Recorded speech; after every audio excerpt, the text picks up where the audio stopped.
हाय guides, आपल्या शॉपसाठी सामान भरण्यासाठी आपण पनवेल या ठिकाणी असलेल्या लक्ष्मी बँगल्स शॉपमध्ये जाणार आहोत। बस स्टॉपच्या अपोजिट साईडला ही शॉप आहे। या ठिकाणी सर्व ज्वेलरी, कॉस्मेटिक वगैरे, बँगल्स वगैरे अवेलेबल असतात। सो या शॉपमध्ये मी आता पोहोचलेली पण आहे, बघू शकता, तुम्हाला दिसत असेल।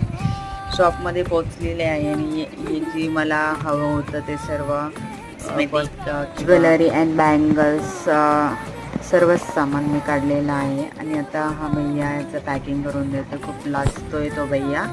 सो पॅकिंग झालं आहे आणि मी निघली आहे। त्यानंतर आपण खेळण्याच्या दुकानात जाऊन खेळणे खरेदी करणार आहोत आणि सर्व खेळणे वगैरे घेऊन आपण आपल्या शॉपसाठी रवाना झालेलो आहोत। आणि आपल्या शॉपमध्येही मी पोहोचली आहे आणि माझं सामान लावती आहे। अशा प्रकारे माझं सामानही लावून झालं आहे। Thanks for watching this video. Like and subscribe my channel.